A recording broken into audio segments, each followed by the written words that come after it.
የፌስቡክ ባሌ በእውነተኛ ታሪክ ላይ የተመሰረተ ከፊያሜታ አምሃ።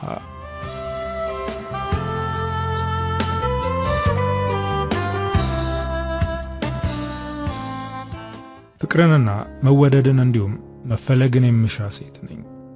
ከልጅነቴ ጀምሮ እየተገፋውና ጥጊዤ የመጣው ሴት ነኝ። አባቴ ልጅ እያለው ነበር የሞተው።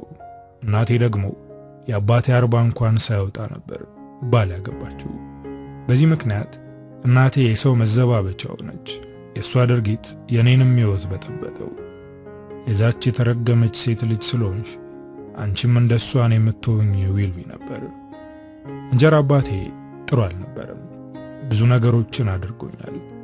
ገና በጨቅላ ዕድሜ ብቸኝነት እንዲሰማኝና የማልጠቅም ሰው እንደሆንኩ እንዳስብ አድርጎኛል። በየጊዜው መደብደብ ልማዴ ነበር። እናቴም አትምታት ብላ አትቃወምም። እንዲሁም ስርዓት እንድትይዝ መቀጣት አለባት እያለች ታበረታታው ነበር። በስተመጨረሻም ወደ ከተማ ሄጄ የሰው ቤት እየሰራው ገንዘቡን ለነሱ እንድልክ ማድረግ ጀመሩ። ገና ልጅ ነኝ። በዛ ዕድሜ መማርና እንደ ልጅ መቦረቅ ነበረብኝ። ግን ያ ነገር ለኔ አልተፈቀደልኝም። የገባውበት ቤት ከኔ ዕድሜ ተቀራራቢ የሚሆኑ 2 ልጆች አሉ። እነሱም መንከባከብና ጽዳት ማጽዳት ነበር ስራዬ። ከልጆቹ ጋር መስማማት ከባድ ነበር። በዛ አቅሜ የእነሱን ልብስ አጥባለሁ፣ ክፍላቸውንም አጸዳለሁ፣ ትምህርት ቤት የሚወስዱትን ምሳቃ አጥባለሁ፣ አንዳንዴም ሰውነታቸውን አጥባቸዋለሁ። ሴቷ ልጅ ጸባዋ ከባድ ነበር። ጸጉሯን እንዳጥባትና እንዳበጥራት ታዘኛለች። ግን ያንን የማደርገው እየጨቀጨቀችኝና እየሰደበችኝ ነው። ሌላው ደግሞ ቤቱን ማጽዳት አድካሚ ስራ ነው። ቀንም ሙሉ እረፍት የለኝም። ማታ ጎኔ አረፍ ካለ ወዲያው ነበር ጭልጥ ያለ እንቅልፍ የሚይዘኝ። በጠዋት ተነስቼ የልጆቹን ዕቃ አዘገጃጃለሁ። እነሱ ቁርስ በልተው ወደ ትምህርት ቤት ሲሄዱ እኔ እነሱን እያየው እድሌን ረግማለሁ። ግን ለውጥ የለውም። ረገምኩትም አመሰገንኩትም ከዚህ ማንነት የተለየ ማንነት የለኝም። በቃ እኔ እንደዚህ ነኝ፣ በዚህ ልክ የተፈጠርኩ ልጅ ነኝ እላለሁ። የልጆቹ እናት በጣም ኃይለኛና ቁጡ ናት። ልጆቿን ከምንም በላይ ትወዳቸዋለች። እነሱ የጠየቁት ሁሉ ይሆንላቸዋል። ምንም እንዲጎልባቸውና እንዲያስከፋቸው አትፈልግም። እኔ አንድ ነገር ካጎደልኩኝ በገመድ ትደበድበኛለች። እንደዛ የሆንኩ ከዛ ቤት ለመውጣት እፈራ ነበር። በወጣም የሚሄድበት ቦታ አልነበረም። ስለዚህ እዛው መቀመጥ ብቻ ነው ያለኝ አማራጭ። እናቴም ሆነች እንጀራ አባቴ እኔ የሰራሁበትን ገንዘብ እየተቀበሉ ቤታቸውን ይሞሉበታል። እኔ ልብስም ሆነ ጫማ ተገዝቶልኝ አያውቅም። ልጆቹ የጣሉትን ልብስ እያጠብኩ ነበር የምለብሰው። አንድ ቀን ጠዋት ለምን አርፍደሽ ተመለሽ ተብዬ ስደበደብ አረፈድኩ። የዛን ቀን በኃይለኛው ነበር የገረፈችኝ። አፍንጫዬ እስኪደማ ቀጠቀጠችኝ። እንደዛው ሆኜ ሱቅ ላከችኝ። እያለቀስኩ ነበር ወደ ሱቁ ሄድኩት። ሱቁ ጋር ቆሞ ሲጋራ ያጨስ የነበረ ወጣት ሲያየኝ ደነገጠ። ምን ሆነሽ ነው ወድቀሽ ነው በማለት ጠየቀኝ። እኔ ግን ምንም አልተናገርኩም። ባለሱቁ ግን ቤት ውስጥ የሚደርስብኝን ግፍ ያውቅ ነበርና ለወጣቱ ነገረው። ቤት ውስጥ ጥሩ አድርገው አይዟትም፣ ሴትዮዋ ኃይለኛ ቢጤ ናት አለው። ወጣቱ የያዘውን ሲጋራ መሬት ላይ ጥሎ በእግሩ ደፈጠጠውና ወደ እኔ ተጠጋ። ቤተሰብ የለሽም በማለት ጠየቀኝ። እኔም ሲቃ እየተናነቀኝ እነሱ ናቸው እዚህ እንድሰራ የሚፈልጉት አልኩት። እሱም ካፍንጫ የሚወጣውን ደም በሶፍት እየጠረገ ይህ ነገር እኮ ወንጀል ነው፣ አንቺ እኮ ገና ልጅ ነሽ፣ በዚህ ዕድሜሽ መማር እንጂ መስራት የለብሽም። በዛ ላይ ደግሞ እንደዚህ አካላዊ ጥቃት የሚያደርሱብሽ ሰዎች መቀጣት አለባቸው። ወደ ፖሊስ ጣቢያ ይዤሽ ልሂድ አለ። አሁን ፈራው። እነሱን ለፖሊስ በከሳቸው እኔ ላይ ሌላ ነገር ይመጣብኛል። ፖሊሶች ወደ ቤተሰቦቼ ይመልሱኛል። እዛ ደግሞ ሌላ ስቃይ ነው የሚጠብቀኝ። ስለዚህ ማንንም አልከስም፣ እንዲሁ እያልኩ ኖራለሁ፣ አልፈልግም ብዬ የተላኩትን ገዝቼ ወደ ቤት ለመሄድ መንገድ ስጀምር ተከትሎኝ መጣ። ለምን ከዚህ ቤት ጠፍተሽ ሌላ ቤት አሰሪም? ለዛ ደግሞ አግዝሻለሁ አለኝ። አልፈልግም አልኩት።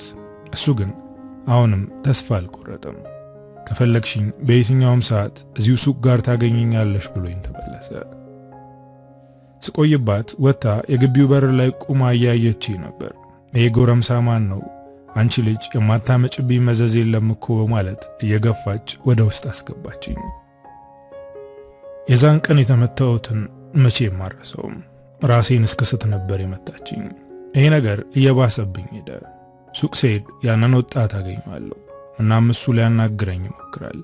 እኔ ግን እሱን ማናገር አልፈልግም። እየተከታተለኝ እንደሆነ ያየችው አሰሬ ወጣቱን አስፈራራችው። ድጋሚ የምትከታተላት ከሆነ ሊተናኮሳት እየሞከረ ነው ብዬ አሳስርሃለሁ አለችው። እሱ የኔን ስቃይ እያየ ስለሆነ ሊረዳኝ እየሞከረ ነው። እኔ ግን እንዲረዳኝ አላገዝኩትም። እኔ እሷን ስለምፈራት ነው። በዛ ላይ ደግሞ ወደ እናቴ ቤት ከተመለስኩ ይባስ ይሆንብኛል። ያ ሱቅ በር ላይ የሚቆመው ወጣት ግን ችላ ማለትና መተው አልቻለም። አንድ አመሻሽ ላይ ወደ ሱቅ ስሄድ አፌን አፍኖ ወደማላቀው ቦታ ወሰደኝ። ያስቀመጠኝ ቤት በጣም ጠባብና የሚጨንቅ ቤት ነው። በፍርሃት ኩርትም ብዬ ተቀመጥኩ። በጣም ፈርቻለሁ። አንድ ነገር ያደርገኛል የሚል ስጋት ነበረብኝ። እሱ ግን ምንም አላደረገኝም። አትፍሪ፣ እኔ አንቺን ከዚህ ስቃይ ላውጣሽ ብቻ ነው የምፈልገው አለኝ። የሚገርመው ይህ ሰው በጣም መልካም ሰው ነው። አለምሰገድ ይባላል። የቤት ደለላ ስራ ነው የሚሰራው። እናም ጥሩ ሰው ቤት አስገባኝ። የማታ ትምህርት እንዲያስተምሩኝም አደረገ። ከዛ ስፈር ርቀን ሄድን። እሱም ቦታውን ቀይሮ መስራት ጀመረ። የኔ መጥፋት አላሳሰባቸውም እንጂ እሱንም ሆነ እኔን ማግኘት አይከብዳቸውም ነበር። እናቴም ብትሆን እኔን ለመፈለግ አልሞከረችም። ግን እግዚአብሔር ይመስገን አለምሰገድ ጥሩ ቤት ነበር ያስገባኝ። እዛ ቤት ውስጥ ስራ ይበዛል፣ ግን ደግሞ ይንከባከቡኛል። የሚያስፈልገኝን ሁሉ ያደርጉልኛል። የማታ ትምህርትም መማር ቀጠልኩ። አለምሰገድ አልፎ አልፎ እየመጣ ይጠይቀኛል። እዚህ ቦታ ለዓመታት ቆየው። እያደግኩ ስመጣ ጉርምስና ተፈታተነኝ። የመጣሁበትን የስቃይ መንገድ ረስቼ ትምህርት አልማርም አልኳቸው። እነሱ እንደ ልጃቸው ስለሚያዩኝ በግዴታ እየተቆጡ እንዲሄድ ያደርጋሉ። እንደዚህ ሲያደርጉ ያደረጉልኝን ረስቼ ባዳ እንደሆኑ ተናገርኳቸው። እኔ ምናችሁም ስላልሆንኩ እየተቆጣችሁኝ ነው፣ እየተጫናችሁኝም ነው አልኳቸው። ይሄ ነገር እነሱም ጎዳቸው።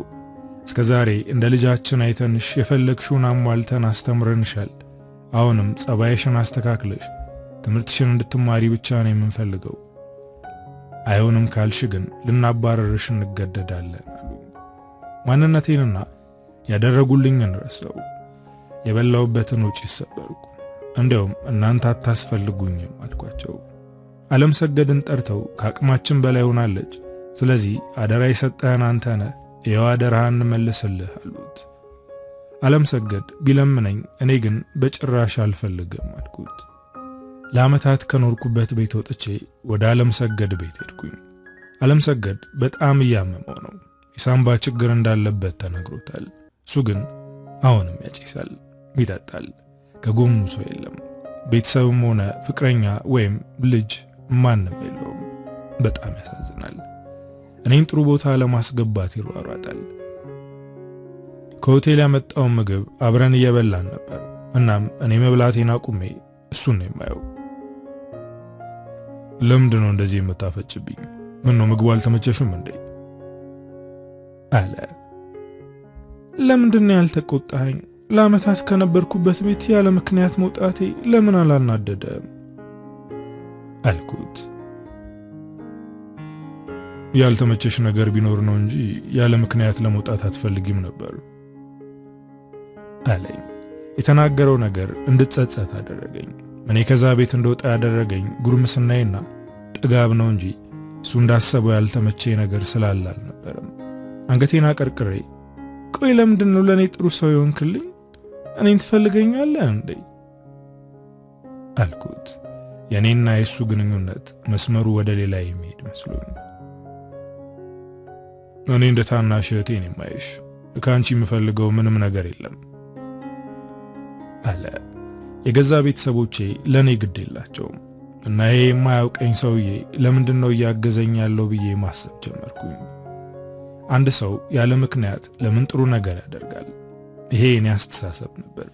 ከኔ የሚፈልገው ነገር አለ። ምናልባት ሴትነቴን ፈልጎ ይሆናል። እኔም እሱን አልጠላውም። ስለዚህ በዚህ ክሰዋለሁ፣ ላደረገልኝ ውለታውን እመልስለታለሁ አልኩኝ። ለተወሰነ ቀን ሳስብበት ቆይቼ አንድ ምሽት ላይ ሴትነቴንና ገላዬን አቀረብኩለት። ባደረኩት ነገር ደነገጠ። እርቃኑን ገላዬን ፎጣ አልብሶ ከኔ ራቅ ብሎ ቁጭ አለ። አንቺ ገና ልጅ ነሽ፣ ረጅም ሕይወት ይጠብቅሻል። ከኔ የተሻለና የሚወድሽ ሕይወትሽን የሚጋራሽ ሰው ታገኛለሽ። ስለዚህ ይህን ልምሽን ላጨልመው አልፈልግም። በሰዓቱ በጣም ነበር ያናደደኝ። እኔ ሴትነቴንና ክብሬን ትቼ ራሴን ልሰጥ ስለፈለኩ ንቀኸኝ ነው አልኩት። እሱ ግን ምንም ብለው የኔን ህልም ማጨለም አልፈለገም። ከቤት ወጥቶ ሄደ። ለ3 ቀን ያክል ወደ ቤት አልመጣም። ከዓለም ሰገድ ጋር የእድሜ ጋፓችን ሰፊ ነው፣ ግን ቢሆንም መልካምነቱ እንድፈልገው አድርጎኛል። እሱ የራቀኝ በሄደ ቁጥር ለሱ ያለኝ ፍላጎት እየጨመረ ነው። እሱ ደግሞ ለኔ አንድ መንገድ እያመቻቸልኝ ነው። ወደ አረብ ሀገር ሄጄ እንድሰራ ፕሮሰሱን አመቻቸልኝ። አሁን ወደ አረብ ሀገር ለመሄድ መጓጓት ጀመርኩ። እዚህ ዓመት የምሰራበትን እዛ በተወሰኑ ወራቶች አገኛለሁ። ትንሽ ሰራ አድርጌ እዚህ የተሻለና የራሴ የሆነ ነገር መስራት እችላለሁ ብዬ አሰብኩኝ። ዓለም ሰገድ ከኔ ምንም ሳይፈልግ የኔን ሕይወት ለማስተካከል ደፋ ቀና እያለ ነው። ለመሄድ ሁሉንም ነገር ጨራረስኩ። ዓለም ሰገድ እጄን ይዞ ጠንካራ እንደሆነና ራሴን እንድለውጥ ነገረኝ። የምትሄጂው የሰው ሀገር ነው። እዛ ቋንቋውም ባህሉም ለየት ያለ ነው። ጠንክረሽ ስራሽን ስሪ፣ ብለህም ሁኚ። ምናልባት ወደዚህ ስትመለሽ ላታገኝኝ ትችላለሽ። ግን አንድ የምልሽ ነገር ቢኖር ጠንክረሽ ራስሽን ለውጪ ነው አለኝ። አነጋገሩ እንባዬ እንዲመጣ አደረገው። ዓለም ሰገድ እንደ ታላቅ ወንድም ነበር ሲመክረኝ የነበረው። ተመልሰሽ ስትመጪ ላታገኘኝ ትችላለሽ ማለቱ ትንሽ አሳዝኖኛል። ስመለስ አገኘሃለሁ። መለወጥ ካለብን አብረን የምንለወጠው፣ አብረን ሕይወታችንን የተሻለ እናደርገዋለን አልኩት። ሲሰናበተኝ አጥብቆ ነበር ያቀፈኝ። በዛ ላይ ደግሞ ስቅስቅ ብሎ ሲያለቅስ ነበር። እስከነጭራሹ እንደማንገናኝ ነው የሚያወራው። ዓለም ሰገድን ተሰናብቼ ባህር ተሻግሬ ወደ ሰው ሀገር ሄድኩኝ። ይሄ ደግሞ ለየት ያለ ነበር። እዚህ ስራው ከባድ ነው። ቋንቋቸውን ለመልመድ ብዙ ጊዜ ነበር የፈጀብኝ። የሚገርመው አገር ቤት አብሮኝ የነበረው ድል እዚህም ተከትሎ ይመጣል። የምታሰራኝ አረብ አሮጊት ትመታኝ ነበር። እሱ ብቻ ሳይሆን በምርኩዝ የሚደገፈው ባለቤቷ እኔን ለፍትወት ይፈልገኛል። በጣም ከባድ ጊዜ ነበር። ደግሞ ስልክ ስለማይፈቀድልኝ ከማንም ጋር መገናኘት አልቻልኩም። ለአንድ ዓመት ያክል ያለምንም ክፍያ የነዚህ አሮጊት ቤት ውስጥ ቆየው። በስተመጨረሻ በሆነ አጋጣሚ ለደላላው ደውዬ ከዛ ቤት እንዲያስወጣኝ ያደረግኩ። ከዛ ወጥቼ አሁን ደግሞ የገባሁት በሱስ የተጠመዱ ወንደላጤዎች ቤት ነበር። ይሄ ለኔ ከባድ ፈተና ነበር። ወንዶቹ ሴት ስለሚያምራቸው እኔን ይተናኮሉኝ ነበር። እኔ ግን ክፍሌን ቆልፌ እቀመጣለሁ። ሲተኙ ተነስቼ ቤቱን አስተካክዬ አጸዳለሁ። እዚህ ቤትም መቆየት አልቻልኩም ነበር። በስተመጨረሻ ደና የተረጋጋ ቤት ገባው። በርግጥ ስራ ይበዛብኝ ነበር፣ ግን ሌላ ምንም ትንኮሳ አይደርስብኝም። እዚህ ቤት ስገባ ስልክ መያዝ ቻልኩኝ። የዓለም ሰገድ ስልክ አይሰራም። ከሱ ውጪ የምደውልለት ሰው አልነበረም፣ ግን ኢንተርኔት መጠቀም ጀመርኩ። ከዛ በኋላ ነበር ሕይወቴ የተቀየረው። ሶሻል ሚዲያ ላይ ማለትም ፌስቡክ ላይ ጌታውን የሚባል ሰው ጋር ተዋወቅኩ። ፌስቡክ ላይ የሚለጥፋቸው ጽሑፎች ይስቡኝ ነበር። ብዙ ጊዜ በብቸኝነት በመከራና በስቃይ ውስጥ ተስፋ እንዳለና አዲስ ቀን እንደምናይ የሚያስረዳ ነው። ከሚለጥፋቸው ጽሑፎች የተረዳሁት ነገር ቢኖር ቋሚ የሚባል ችግር እንደሌለና ፈተና ወደኛ የሚመጣው ሊያጠነክረን እንደሆነ ነው። ጽሑፎቹን እየተከታተልኩ ላይክና ኮሜንት ከመጻፍ በዘለለ በውስጥ አወራው ጀመር። በጣም ቀለል ያለና ብርሃን የሚያሳይ ሰውን አገኘሁት። ከልጅነት እስካለሁበት ድረስ የመጣሁበትን ውጣ ውረድ አወራሁት። እናም የሱ ጽሑፎች ሕይወት እየዘሩብኝና ለመኖር ጉጉት እያሳደሩብኝ እንደሆነ በግልጽ አወራሁት። በፈለግሽው ጊዜ አውሪኝ፣ እኔ የምችለውን ያክል በምክር አግዝሻለሁ፣ ጸልይልሻለሁም አለኝ። ብዙ ጊዜ ገዳማት እንደሚሄድና ሱባኤ ይዞ እንደሚቆይ ይነግረኛል። ለእግዚአብሔር ቅርብ መሆኑ ይበልጥ ሳበኝ። በዚህ መሃል ነበር አንድ ከባድ ዜና የሰማሁት። ከአገር ቤት የማላቀው ስልክ ተደውሎ ዓለምሰገድ ከባድ ሕመም ውስጥ እንደሆነና የሚንከባከበው ሰው እንደሌለ ተነገረኝ። በጣም የሚያስከፋ ዜና ነበር የሰማሁት። ዓለምሰገድ ለእኔ የሕይወት መስመር አስተማሪ ነው። ከእግዚአብሔር ቀጥሎ ያለኝ ሰው እሱ ነው። ድብርት ውስጥ ገባው።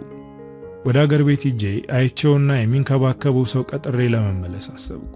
አሰሪዎቼን አባቴ በጠና እንደታመመና ሄጄ ማየት እንዳለብኝ ነገርኳቸው። እግዚአብሔር ይስጣቸውና እነሱም ለ2 ወር ረፍት ፈቀዱልኝ።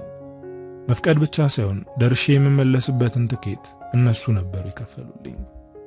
እንዲሁም ከደሞዜ በተጨማሪ የእጅ ገንዘብ ሰጡኝ። እኔም ወደ አገር ቤት መጣሁ። በዚህ መሃል በፌስቡክ የማውቀውን ጌታውንን ማውራት አቆምኩ። ከነጭራሹ ሶሻል ሚዲያ መጠቀም አቆምኩ። ወደ ዓለምሰገድ ስመጣ ባየሁት ነገር ደነገጥኩ። በሱስ ምክንያት ሰውነቱ ተዳክሟል።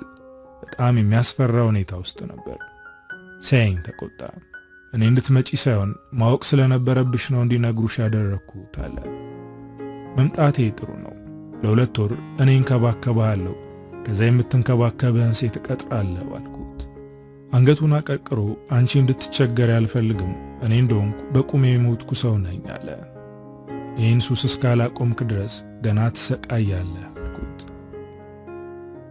ጌታውን ፌስቡክ ላይ ሂጄ መጣው ብሎ የለጠፈው ገዳም ነበር። እናም ስለ ገዳሙ ተአምር ነግሮኝ ስለነበር እኔም ዓለምሰገድን ወደዛ ገዳም ይዤው ሄድኩኝ። ለተወሰነ ቀን እዛው ቆየን።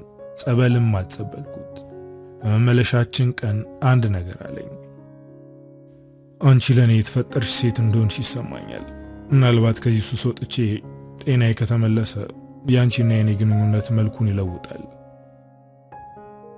አለኝ። ከዚህ በፊት ለሱ ፍላጎት ነበረኝ። አሁን ግን ፍላጎት የለኝም። እሱን የምንከባከበው ለሌላ ነገር ስለምፈልገው ሳይሆን እንደ ቤተሰቤ ስለማየውና በችግሬ ጊዜ ስለደረሰልኝ ነው። እናም ያንተ ሴት ሆናለሁ ብዬ ተስፋ ልሰጠው አልፈለኩም።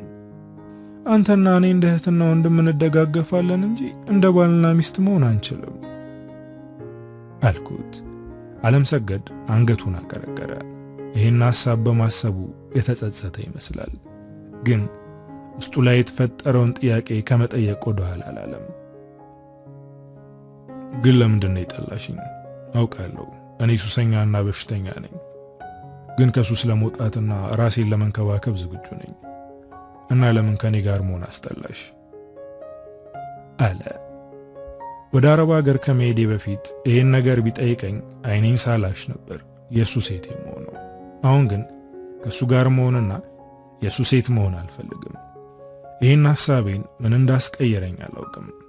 ምናልባት ያኔ ከሱ ውጭ ወንድ ማየት ስላልቻልኩ ይሁን። ያው እልፍ ሲባል እልፍ እንደሚገኘው ሁሉ የኔ እልፍ ማለት ከዓለምሰገድ የተሻለ ወንድ እንደማገኝ አስተምሮኝ ይሆናል። እኔ ለዓለምሰገድ ሚስትና ልዩ ሴት መሆን ባልፈልግም ከዚህ ነገር እንዲወጣና ለአዲስ ሕይወት የምታዘጋጀው ሴት ከጎኑ እንድትኖር እፈልጋለሁ።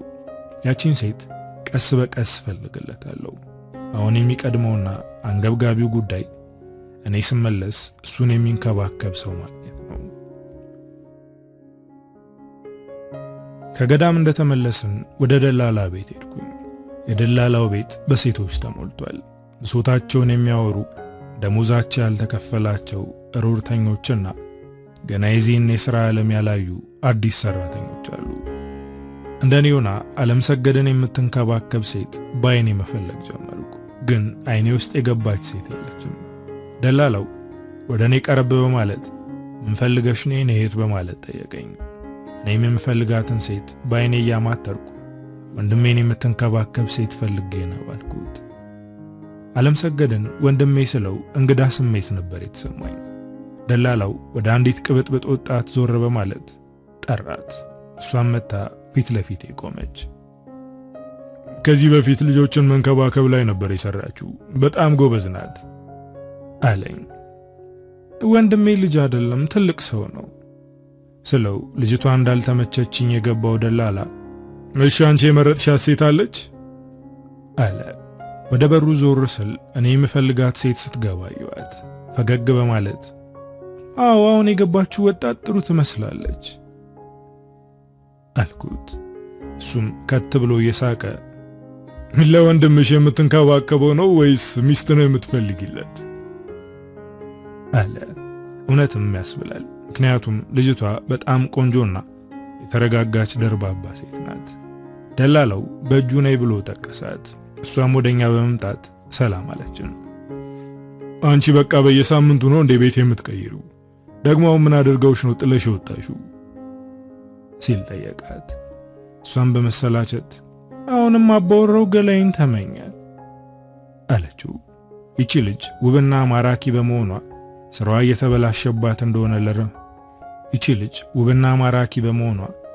እየተበላሸባት እንደሆነ ለመረዳት አላዳገተኝም።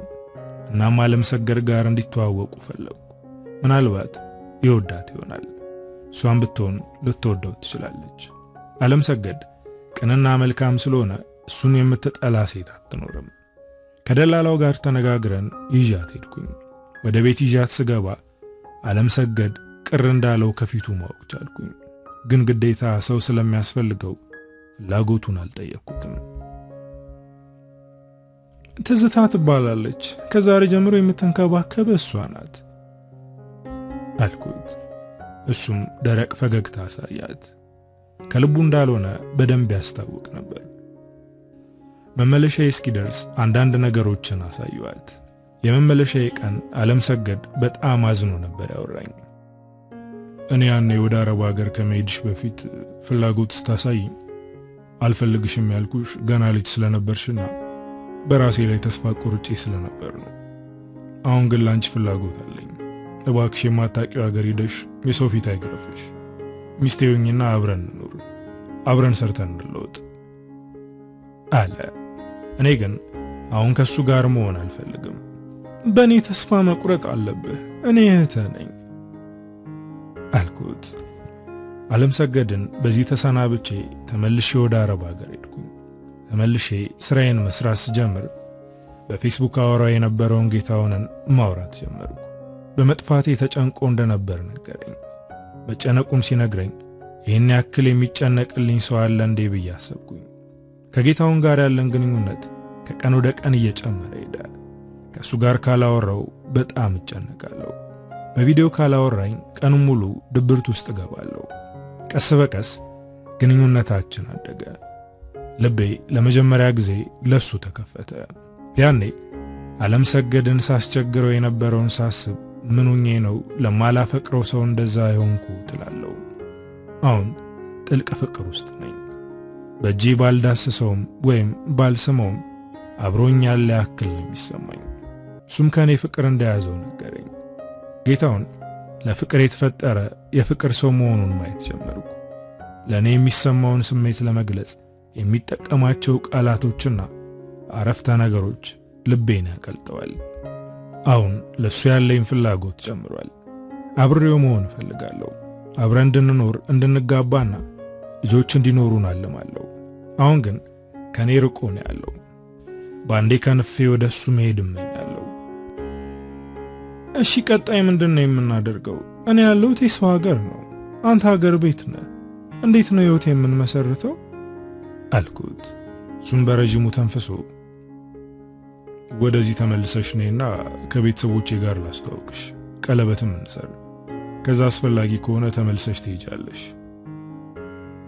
ይህን ነገር ለማድረግ ወሰንኩኝ። ስራዬን ትቼ ወደ ሀገር ቤት ለመመለስ ወሰንኩኝ። ይህን ውሳኔን ለአለምሰገድ አላሳወቅኩትም፣ ምክንያቱም መመለሴን ይቃወመኛል፣ ቃላት ደርድሮ እንዳልመጣ ያደርገኛል ብዬ አሰብኩኝ። ሁሉንም ነገር እርግፍ አድርጌ ትቼ መጣሁ። ጌታውንን አምነዋለሁ። ለዛም ነው ያለማንገራገር የመጣሁት። ኤርፖርት ድረስ መጥቶ የተቀበለኝ ጌታውን ነው። ጌታውንን በአካል ሳየው የእውነትም በጭንቅላቴ ሳልኩት ወንድ ነው። በጣም ደስ ብሎኛል። ሴቶች ለትዳር የሚፈልጉት አይነት ቆፍጠን ያለ ጭምት ወንድ ነው። ቀጥታ ይዞኝ ሄደው ወደ ቤት ነበር። እሱ ለብቻው ቤት የለውም፣ የሚኖረው ከቤተሰቦቹ ጋር ነው። ወደ ውስጥ ገባ ተዘጋጅተው ነበር የተቀበሉኝ። ቤቷ ጠባብ ናት፣ ቤተሰቦቹም ብዙ ናቸው። 2 ክፍልና 1 ሳሎን ነው ያለው። እንደዛም ሆኖ ክፍሎቹ ጠባብ ናቸው። በጣም ይጨንቃል። 3 ወንድሞችና 2 እህቶች አሉት። አባቱ ሞቷል፣ እናቱ ግን አለች። እንዲሁም ቤት ውስጥ 2 የልጅ ልጆች አሉ። ይሄ ሁሉ ቤተሰብ እዚህ ቤት ውስጥ እንዴት እንደሚኖር እግዚአብሔር ይወቀው፣ ግን እየኖሩ ነው። ተጣጥቤ ምግብ በልተን ቡና ጠጥተን መጫወት ጀመርን። ስጦታ ይዤላቸው የመጣሁት ለሱና ለእናቱ ብቻ ነበር። ምክንያቱም ስለ ሌሎቹ አውርቶኝ ስለማያውቅ። ለእናቱ ያመጣውላት ደስ የሚል ሽቶና ጥቂት ልብሶችን ነው፣ ግን አልጣማትም። ከዚህ በላይ ጠብቃ ነበር። ምናልባትም ወርቅ ይዛልኝ ትመጣለች ብላ እያሰበች ነበር መሰል። ለተወሰነ ቀን ከነሱ ጋር ከረምኩኝ፣ ግን በዚህ ሁኔታ መቀጠል በጣም ከበደኝ። ጌታውንን ከቤት እንውጣ ብዬ ወደ ካፌ ይዤው ሄድኩኝ። ከቤት ስንወጣ እፎይ ነበር ያልኩት፣ ምክንያቱም በጣም ተጨንቄ ነበር። ቤቱ ግርግሩና ወሬያቸው በጣም ይጨንቃል። ወደ ካፌ ይዤ የመጣሁት ስለኔና ስለሱ ወደፊት ስለምናደርገው ነገር ለማውራት ነው። እሱ ግን የሚያወራኝ የቤተሰቦቹን ቤት ስለማደስና እናቱን ስለማስደሰት ነው። የኔና የሱ ሕይወት አይጨንቀውም። እኔ እዚህ የመጣሁት አንተን ብዬ ነው። ስለዚህ ቢያንስ ብቻችንን መኖር እንጀምር፣ ቤት እንከራይ፣ የተወሰነ ገንዘብ ይዤ መጥቻለሁ፣ በሱ መቋቋም እንችላለን አልኩት። እኔም እንደዛ እንዲሆን ነው የምፈልገው፣ ግን ለእናቴ ለእህት ወንድሞቼ ከኔ ውጪ ማንም የላቸውም። በጣም በጭንቀት ነበር የሚያወራው። የቤቱ ሙሉ ኃላፊነት እሱ ላይ እንዳለ ገባኝ። ጌታውንን ወድጄዋለሁ። ጭንቀቱ ጭንቀቴ ነው። እኔ ደግሞ ሚስቱ ለመሆን እየተዘጋጀው ነው።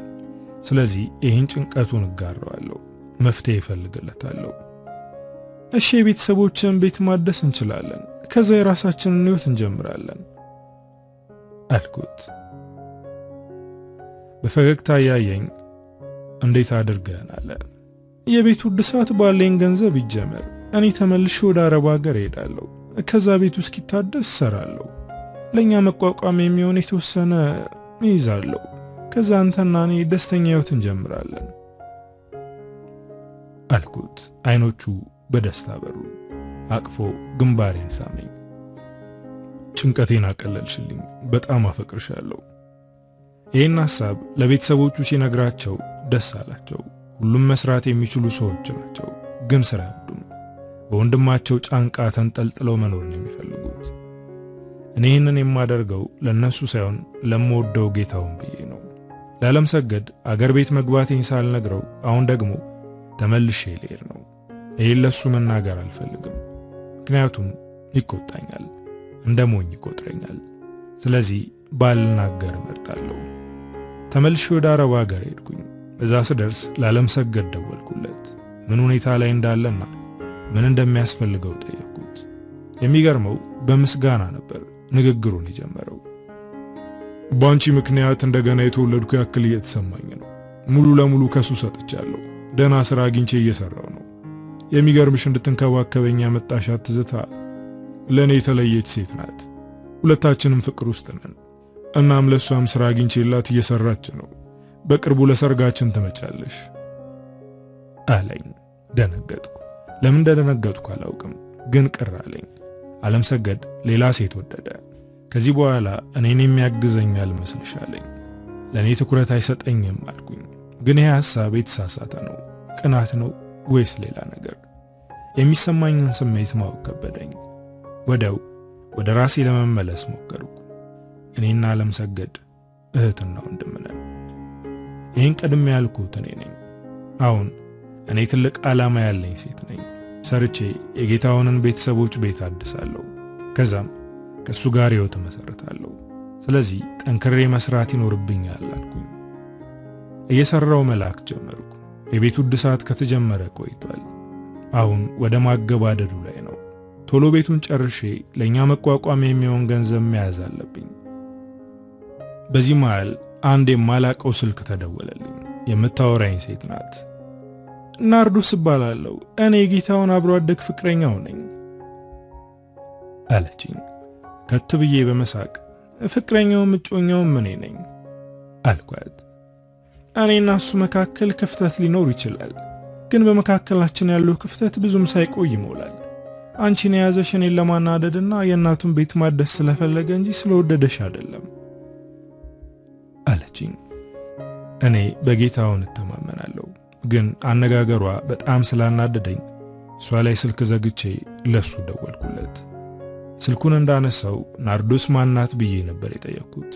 ከትንሽ ዝምታ በኋላ የድሮ ፍቅረኛዬ ናት አለኝ። ደውላ ያለችኝን ሁሉ ስነግረው እሷ ምንም ብትልሽ እንዳትሰሚያት እኔን ጎርታኝ ሄዳለች። ከዛውን ካንቺ ጋር በመሆኔ ተናደደች፣ ቅናት ነው እንደዚህ የሚያደርጋት አለ። በእርግጥ አላመንኳትም፣ ግን ስለሷ ለምንድን ያልነገርከኝ አልኩት። ያለፈ ታሪክ ስለሆነ እኔና አንቺ መሃል ያለውን ፍቅር አይረብሸውም ብዬ በማሰብ ነው አለ።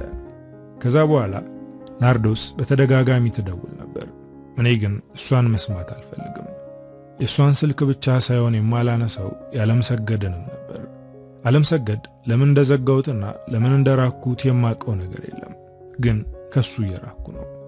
አሁን የቤቱ እድሳት አልቆ ለኔና ለጌታውን የሚሆን ጥቂት ገንዘብ ይዤ መጣሁ። የታደሰውን ቤት ሳየው በጣም ነበር ደስ ያለኝ። ይህም በማድረጌ በራሴ ኮራው።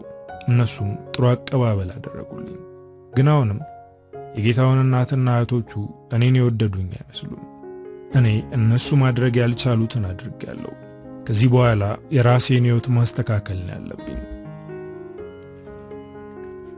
ጌታውንን ቤት እንከራይና ከዚህ እንውጣ፣ ስራም እንጀምር አልኩት። እሱም ከእናቱ ቤት ለመውጣት ከብዶታል። ነገ ዛሬ ሲል ወራቶች ተቆጠሩ። አሁን ቤተሰቦቹ ፊታቸውን ያጠቁሩብኝ ጀመር። ኧረ እንደውም እህቱ ቁጭ አድርገን የቀለብንሽ እኮ ነው ብላ ተናገረችኝ። እንሰራበታለን እንቋቋምበታለን ብዬ ያሰብኩትን ገንዘብ እያወጣው ሰጣቸው ጀመር። ቀስ በቀስ ገንዘቡ ተመናመነ። ጌታውንም አምሽቶ መምጣት ጀመረ። ለኔ ያለው እንክብካቤ ቀነሰ። አንዳንዴ ሰክሮ ይመጣል። ቀስ በቀስ ይሄ ነገር መስመሩ ወደ ሌላ አቅጣጫ እየሄደ እንደሆነ ገባኝ።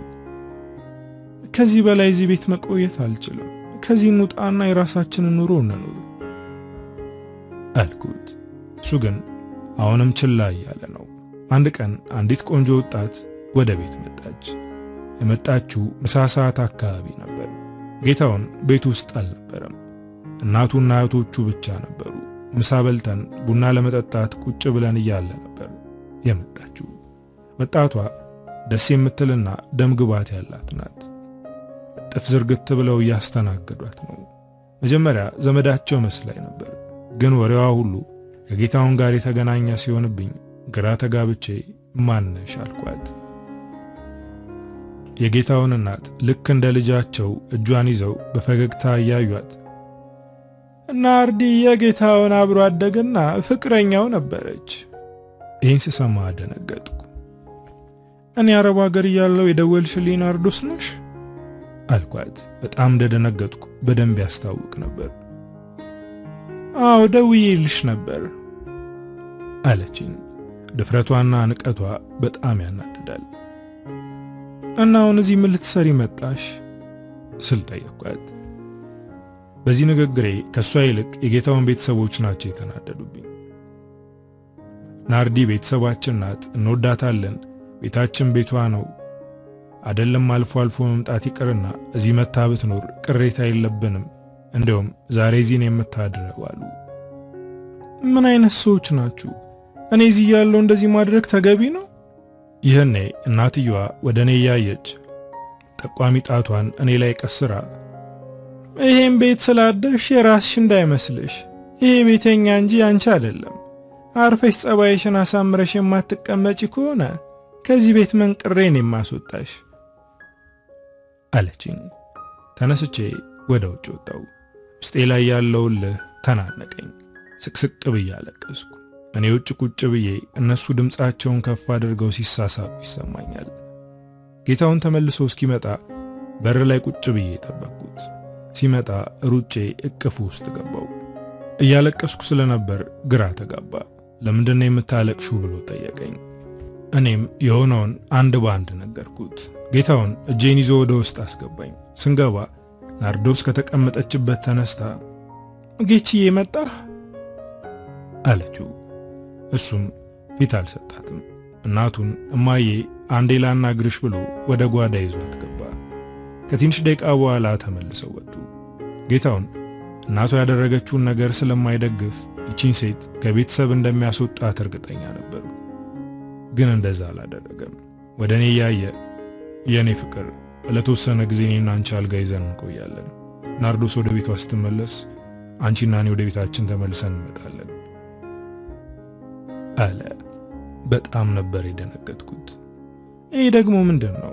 ይቺን ሴት ከቤት ማስወጣት ያለብህ አንተ ግን እኔ እንደወጣ እየነገርከኝ ነው አልኩት። ጌታውን በጣም ተናደደ።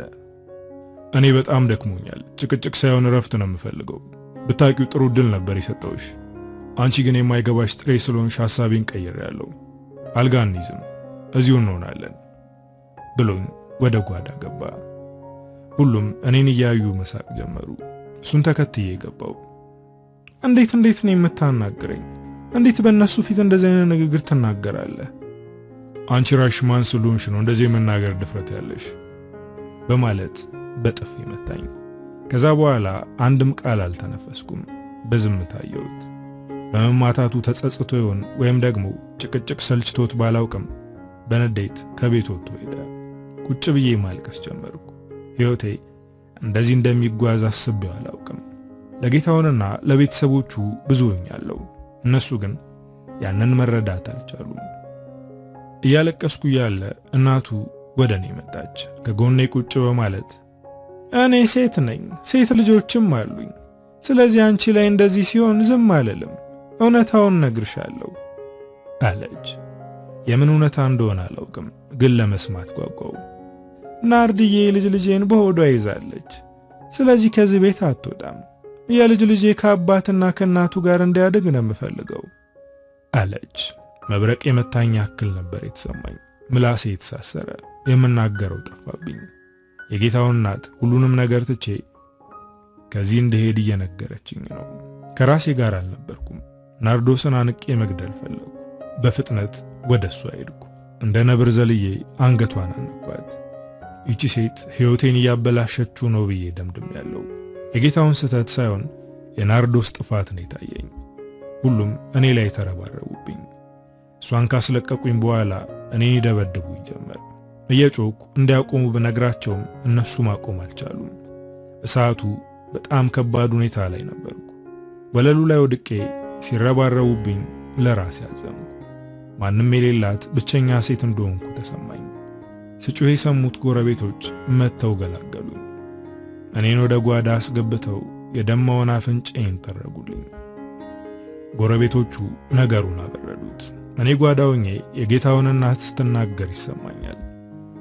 ይህች ወረኛ ሴት ይሄን ቤት እኔ ነኝ የሰራሁት እያለች እያስወራች ስሜን ታጠፋዋለች። እኔ ከሷ ድንቡሎ እንኳን አልተቀበልኩም እያለች ነው። ይሄን ደረቅነቷና ውሸቷ ውስጤን እያሳመመው ነው። ይሄን ቤት የሰራሁት የሰው ፊት ገርፎኝ እንደሆነ ታውቃለች። እሷ ግን በእኔ ገንዘብ እንደተሰራ መናገር አትፈልግም። ጎረቤቶቿ እንዲያሟትና በአሽሙር እንዲወጓት አትሻም። ጓዳ ውስጥ ተኝቼ አመሸው። ጌታውን ሲመጣ ከዚህ ቤት ይዛኝ ውጣ ለማለት ቸኩያለሁ። እሱ ግን አምሽቶ ነበር የመጣው። ወደ ጓዳ ሲገባ እኔ አልጋው ላይ ቁጭ ብዬ እያለቀስኩ ነበር። ደግሞ ምን ሆነሽ ነው? እንባ ያልቅብሽ አለኝ። የኔ እንደዚህ መሆን ለሱ ግድ አልሰጠውም። ከዚህ ቤት መውጣት ፈልጋለሁ። ደግሞም ብዙ የምናወራው ነገር ይኖራል አልኩት። ምክንያቱም እናቱ የተናገረችው ነገር እውነት ከሆነ ግንኙነታችን ይሻክራል። ጌታውን በመሰልቸት ነበር ያየኝ። ቅድም ከዚህ ቤት እንውጣና አልጋና ያዝ ብዬሽ ነበር። አንቺ ግን አልፈለግሽም። አሁን ደግሞ ሐሳብሽን ምን አስቀየረሽ? አለ። ሐሳቤን ያስቀየረኝማ የናርዶስ እርግዝና ነው አልኩት። ጌታውን ሰውነቱ በድንጋጤ ሲሸማቀቅ አየሁት። እስካሁን ቤተሰቦቹ ያሉትን አላመንኩም ነበር። አሁን ግን እንዳምን አስገደደኝ። ወደሱ በመጠጋት እንባ የቋጠሩ አይኖቼን እሱ ላይ በመጣል እንዴት እንደዛ አይነት ክህደት ትፈጽምብኛለህ? እኔ እኮ አምኜህ ነበር። ላንተ ብዙ ነገር ሆኛለሁ አልኩት አንገቱን በማቀርቀር። ናርዲን በጣም አፈቅራታለሁ። ከሷ ጋር አለመግባባት ሲፈጠር አንቺ በመሃል መጣሽ። ከዛም ድጋሚ ታረቀን። ግን አንቺ ፍቅር ውስጥ ስለነበርሽ አንቺን ማስከፋት አልፈለኩም ነበር።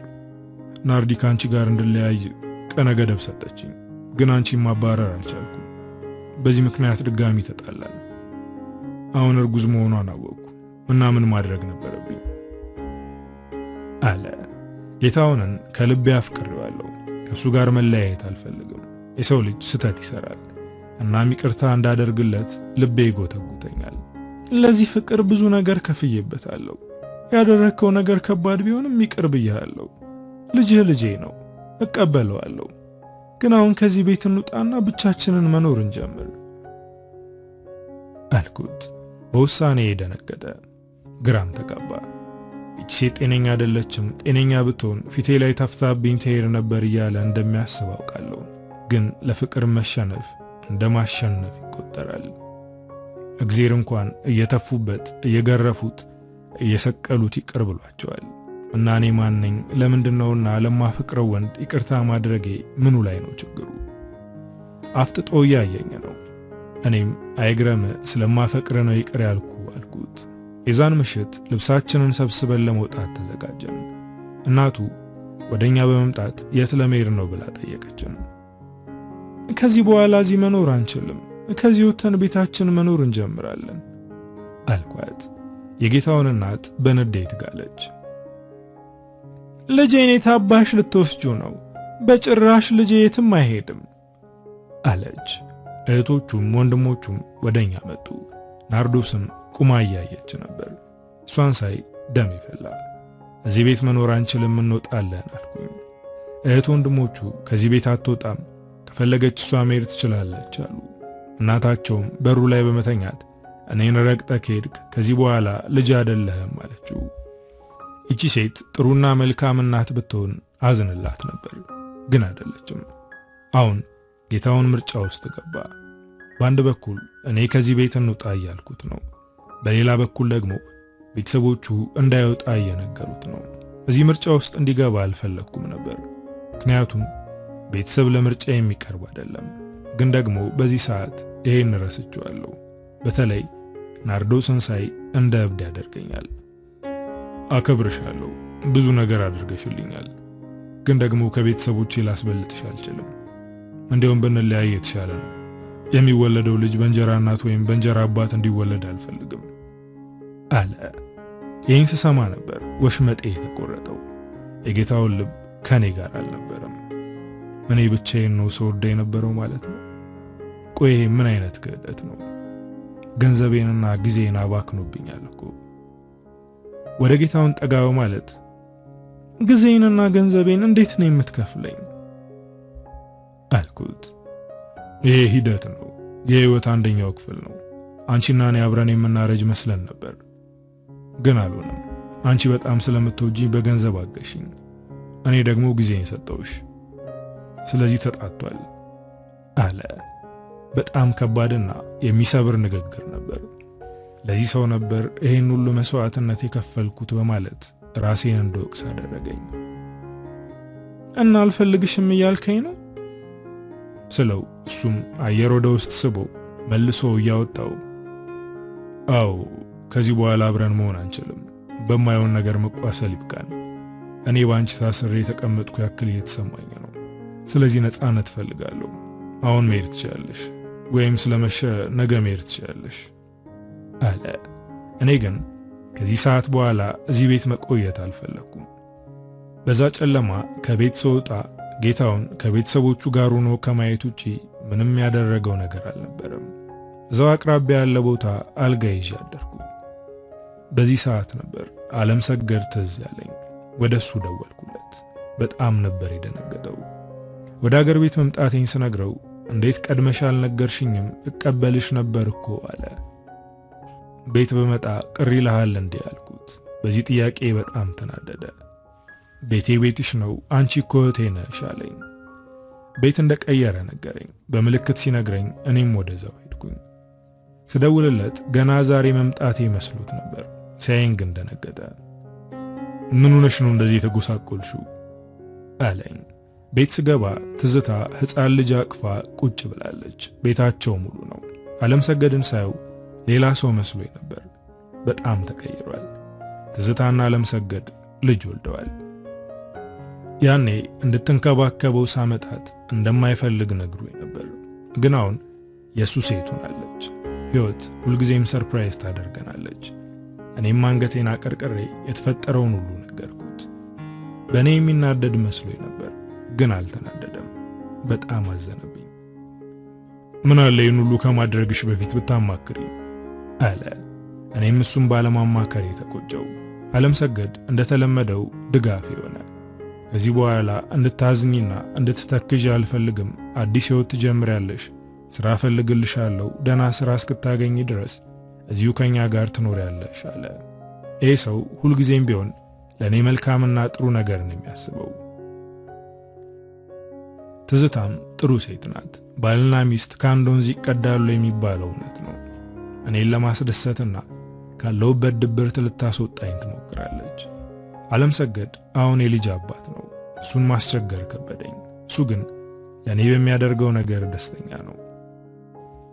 በችግር ላይ ችግር መደረቡ አይቀርምና የኔም ተደራረበብኝ። ከጌታውን ጋር የሚያነካካኝ ሌላ ነገር ተፈጠረ። ከአንድ ወር በኋላ እርጉዝ መሆኔን አወቅኩ። ይህን ነገር ለዓለምሰገድ አልነገርኩትም፣ ምክንያቱም እሱን ማስቸገር ስላልፈለጉ። ለጌታውን ደውዬ እንድንገናኝ ቀጠርኩት። እሱም ባልኩት ሰዓት ያልኩት ቦታ መጣ። በጣም አምሮበትና ዘንጦ ነበር። እኔም ያን ያክል ባይሆንም ደህና ነበርኩ፣ ምክንያቱም ገና እያገገምኩ ስለነበር ነው። ሰላምታ ከተለዋወጥም በኋላ በፈገግታ እያየኝ እንደፈራሁት አይደለም፣ በጣም የምትቸገር ይመስሎኝ ነበር አለ። ንግግሩ በጣም ያናድዳል። የተወደቅሽ ብሎ ደውሎልኝ የማያውቅ ሰውዬ አሁን ይህንን እየተናገረ መመጻደቁ ያሳፍራል። አንተ እንዳሰብከው አልወደኩም። ሁልጊዜም የሚያነሳኝ ሰው አለ። አሁን የፈለግኩ ለሌላ ጉዳይ ነው አልኩት። ቤቱን ያደስኩበትንና ያወጣሁትን ወጪ መልስልኝ ለማለት ነው የመጣሽው አለ። የኔ ጉዳይ ሳያሳስበው ይሄ እንዳሳሰበው ሳውቅ አናደደኝ። እኔ የተናገርኩትን ቃልና የተፋሁትን ምራቅ መልሼ የምውጥ ሴት አይደለሁም። ክብር ያለኝ ሴት ነኝ።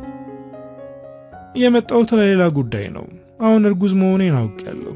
ስለዚህ አባት ልትሆን እንደሆነ ልነግርህ ነው የጠራው አልኩት። በድንጋጤ ደረቀ። አፍጥጦ እያየ ነው። ይህን ያደረግሽው አውቀሽ ነው? ልጁን ሐሳብሽ ከኔ ጋር ለመሆን ስለፈለግሽ ነው? እኔ አውቄ አላደረግኩትም፣ ግን እውነት ነው። ከዚህ በኋላ ለልጃችን ስንል አብረን እንኖራለን። ልጅ ያለ አባት እንዲያድግ አልፈልግም አልኩት። በንግግሬ ከት ብሎ ሳቀ። ይህ ልጅ አይወለድም። አሁኑኑ ሂደሽ ጽንሱን ታቋርጪዋለሽ አለ። ይህን ያክል ጨካኝ ከሆነ ሰው ጋር ነበር ፍቅር የጀመርኩት? ምን ያክል ብታወር ነው? ጌታውን ይህን ያክል ይጨክናል ብዬ አላሰብኩም ነበር። ሕይወቴ በጥሩ አቅጣጫ እየሄደ ነበር፣ ግን እሱ መጥቶ ሁሉንም ነገር ቀየረው። በፍጹም ልጄን አልገልም፣ እወልደዋለሁ። አንተም አባቱ ትሆናለህ አልኩት። ከዚህ በኋላ እንዳትደውይ፣ አንቺና እኔ አንተዋወቅም፣ እኔ አዲስ ሕይወት ጀምሬያለሁ ብሎ በተቀመጥኩበት ትቶኝ ሄደ። እሱን ተከትዬ ወደ ቤት ሄድኩኝ። ግቢውን በኃይል አንኳኳሁት። የጌታውን እህት ከፈተችልኝ። በንቀት እያየችኝ ምን አባሽ ልትሰሪን የመጣሽው አለች። ጸጉሯን ጨምድጄ በመያዝ ይህም ቤት እኮ የሰራሁት እኔ ነኝ፣ እንኳን ደህና መጣሽ እንጂ ምን አባሽ ልትሰሪ መጣሽ ማለት መብት የለሽም አልኳት። እሷም ድምጿን ከፍ አድርጋ ድረሱልኝ አለች። ያኔ ሁሉም ግር ብለው ወጡ። ጸጉሯን ለቅቄ ወደ ጌታውን ተጠጋው። በንዴት አይኖቼ ቀልተዋል። የደም ስሬ ተገታትሯል። ይህን ያየው ጌታውን ፈርቷል። ናርዶስ ሆዷን አንገፍጥጣ ከሱ ጀርባ ቆማለች። አሁን ከኔ ጋር እንጋባለን፣ ከዛም ልጃችንን አብረን እናሳድጋለን። ይሄኛውንም ልጅህን ለማሳደግ ዝግጁ ነኝ አልኩት። እናቱ ከት ብላ ሳቀች። ከዚህ በኋላ አንቺ ለኛ ምናችንም አይደለሽም። አሁን ፖሊስ ከመጥራታችን በፊት ውጪልን አለችኝ። እኔም ድምጼን ከፍ አድርጌ እናንተ ሌቦችና አጭበርባሪዎች ናችሁ። ላቤን ጊዜንና ሕይወቴን ሰርቃችሁኛል አልኩኝ። የሰፈሩ ሰው በሙሉ ወጥቶ የተፈጠረውን ድራማ እያየ ነው። ይህን ቤት የሰሩት በእኔ ላብ ነው። በእኔ ላይ ሌላ ሲደረበብኝ እዚህ ያለው ደብድበውኝ ነበር። አሁን አርግዣለሁ ስላቸው ጽንሱን ካላቋረጥሹ እያሉ ነው በማለት የበደሉኝን በደል ሁሉ ለአካባቢው ሰው ተናገሩ። ጌታውና ቤተሰቦቹ በአፍረት ተሸማቀው አንገታቸውን ደፉ። የአካባቢው ሰው በግዚዮታ ይገላምጣቸዋል። እኔም ይህን ተናግሬ እዛው በቆሙበት ትቻቸው ሄድኩኝ። ቤት እስክደርስ ከራሴ ጋር አልነበርኩም። በጣም ተበሳጭቻለሁ። ቤት ስገባ ዓለምሰገድ ቁጭ ብሎ እየጠበቀኝ ነበር። እንደገባው ላናግርሽ ፈልጌ ስራ አቋርጬ ብመጣ ቤት የለሽም፣ ቆይ እስካሁን የት ነበርሽ አለ። ምን ሊያናግረኝ ይሆን ብዬ አሰብኩኝ። ምናልባት ማርገዜን አውቆ ይሆን እንዴ? ወይኔ ጉዴ! ይሄ የሚያሳፍር ነገር ነው። አሁን ምን ብዬ ነው ይቅርታ የምጠይቀው? የደበቅኩ እንዳትጨነቅ ነው ልለው ነው ወይስ ገና ዛሬ ነው ያወቅኩት ልለው እያልኩ የጭንቀት ሐሳብ አስባለሁ። እሱ ግን የፈለገኝ ለሌላ ጉዳይ ነው። እንደ ድፍረት አትቁጠሪብኝ፣ ግን አንድ ነገር ላማክርሽ ነው አለኝ። ትዝታም ከጎኑ ቁጭ ብላለች። ጉዳዩን እንደምታውቀው ያስታውቃል። ምንድነው? ንገረኝ፣ አታስጨንቀኝ አልኩት። ጓደኛዬ ዮናስን ታውቂዋለሽ አይደል አለ። ዮናስ በአካል አንድ ጊዜ ብቻ ነው ያየሁት፣ ግን ስለሱ ብዙ አውቃለሁ። ዓለምሰገድ ይነግረኝ ነበር። ዮናስ በዚህ ወጣትነት እድሜው ብዙ ነገር አለው። ቤት፣ መኪና፣ ዳቦ ቤትና ሱቅ አለው። ይህን ሁሉ ያገኘው ላቡን ጠብ አድርጎ በሰራው ገንዘብ ነው። እናም እጅግ አስተዋይ ነው። ሚስት አግብቶ ነበር፣ ግን አንድ ችግር ስለነበረበት ጥላው ሄደች። ያ ችግር ልጅ ያለመውለድ ችግር ነው። እናም ዓለምሰገድ ሲነግረኝ በጣም አዝኜለት ነበር። አሁን ስለ ዮናስ የሚነግረኝ ነገር ስላለ ግራ ተጋባው። ጓደኛህን አውቀዋለሁ፣ ግን ከኔ ጋር ምን አገናኘው አልኩት። ዮናስ አንቺን ማግባት ይፈልጋል። ደነገጥኩ። ዮናስና እኔ እኮ በደንብ አንተዋወቅም፣ በዛ ላይ እሱ በማለት ንግግሬን አቆምኩኝ።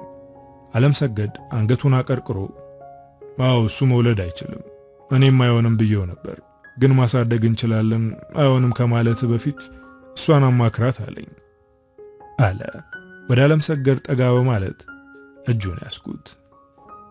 አንተ ሁልጊዜም ለኔ መልካም ነገር ታስባለህ። በእርግጠኝነት አንተ የመረጥክልኝ ወንድ ለኔ መልካም ነው፣ ግን ደግሞ ያንን ማድረግ አልችልም። እሺ አልጫንሽም፣ ግን ለምን እንደሆነ ምክንያቱን ንገሪኝ።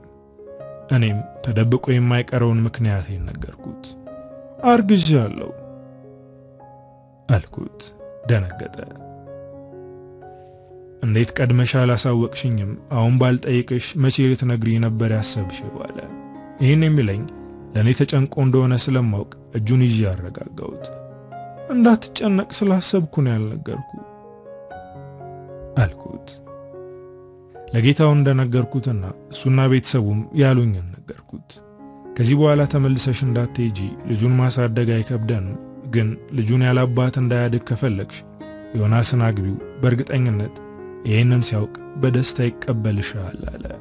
በሰዓቱ አልተስማማውም፣ ግን ቀስ በቀስ እያሰብኩት ነበር። እኔና ዮናስ በደንብ ሳንተዋወቅና ሳንግባባ መጋባታችን ለልጄና ለኔ ችግር ቢያመጣስ? ግን ዓለምሰገድ የሚተማመንበት ከሆነ ጥሩ ሰው ነው የሚሆነው እያልኩኝ ሌትም ቀንም ማስብ ነበር። በስተመጨረሻም መወሰን ስለነበረብኝ ዮናስን ለማግባት ወሰንኩ። እኔ የቤተሰብ ፍቅር ሳላገኘን ያደግኩት፣ ግን ልጄ ማግኘት አለበት። ደስተኛና የፈለገውን አግኝቶ ማደግ አለበት። እሱን ለማድረግ ዝግጁ ነኝ። ዓለምሰገድን አምኜ በድፍረት ዮናስን አገባሁት። አንዳንዴ ላይክስ አይበድልም የሚባለው አባባል እውነት ነው። ዮናስ በእኔና በሚወለደው ልጃችን ደስተኛ ነው። ገና ካሁኑ ልጃችን ሲወለድ እያለ አንዳንድ ነገሮችን እያሟላ ነው። ሳገባው አፍቅሬው ወይም ወድጄው አልነበረም። ቀስ በቀስ ግን ልቤ ውስጥ ገባ። አሁን ዓለም ላይ እንደኔ ደስተኛ ሴት ያለች አይመስለኝም። ዓለምሰገድን በየጊዜው አመሰግነዋለሁ። መውለጃ ጊዜ በተቃረበበት ሰዓት ነበር የዓለምሰገድ ቤት ቁጭ ብለን እየተጨዋወትን እያለ በሩ ተንኳኳ። ትዝታ በሩን ከፈተችው። ጌታውን ነበር የመጣው። እኔ ያለሁበትን ለማግኘት ብዙ እንደለፋ እርግጥ ነው። ግን ለምን እዚህ ድረስ መጣ? ወደ ውስጥ ገባ። ሩጦ እግሬ ስር ተደፋ። ይቅር በይኝ፣ ብዙ ስቃይ እንድታይ አድርጌሻለሁ አለ። ዮናስ እጁን ሊሰነዝር ነበር፣ ግን ዓለም ሰገድ አስቆመው። እዚህ ምን ልትሰራ መጣህ አልኩት። አንቺን በመበደሌ ሕይወቴ ተመሰቃቅሏል። ቤታችን ሕገወጥ ግንባታ ተብሎ ፈረሰብን። እህት ወንድሞቼ ተሯሩጠው የራሳቸውን ሕይወት ጀመሩ። እኔ ግን ከሥራም ተባረያለሁ። ናርዶስ ከኔ ጋር መሆን አልፈለገችም። ሕፃን ልጅ ጥላብኝ ሄደች። አሁን እኔና እናቴ ከሕፃኑ ልጅ ጋር ቀርተናል። የምናውቀው ወዳጃችን ለተወሰነ ጊዜ አስጠግቶን ያለ ነው። ይህ ሁሉ የሆነው እኔ በሰራሁት ግፍ ነው። እባክሽ ይቅር በይኝና አብረን እንሁን። ልጃችንን አብረን እናሳድግ። አብረን መለወጥ እንችላለን አለ። ይህ ሁሉ ነገር ስለደረሰባቸው አሳዘኑኝ። ግን ደግሞ የሰው ልጅ የዘራውን ነው የሚያጭደው። እኔ ለነሱ የሚችለውን አድርጌያለሁ። ከዚህ በላይ የነሱ እንጂ የኔ ኃላፊነት አይደለም። ጌታውንን ከእግሬ እንዲነሳ አድርጌ እጁን አጥብቄ በመያዝ እኔ ይቅር ብዬሃለሁ፣ ግን አሁን ሌላ ጀግና አለኝ፣ አግብቻለሁ፣ ያረገዝኩትም ልጅ እሱ ነው። አንተም እንደኔ መልካም ነገር እንዲገጥም ጸልይልሃለሁ ብዬ አሰናበትኩት። እንግዲህ ሕይወት እንደዚህ ናት። ፊተኞቹ ኋላ ይሆናሉ፣ ኋለኞችም ፊተኞች ይሆናሉ። ሕይወት ባልጠበቅነው መንገድ ትወስደናለች። ስለዚህ መገፋታችንን አንጥለው። አበቃው። ከፊያሜታ አምሃ።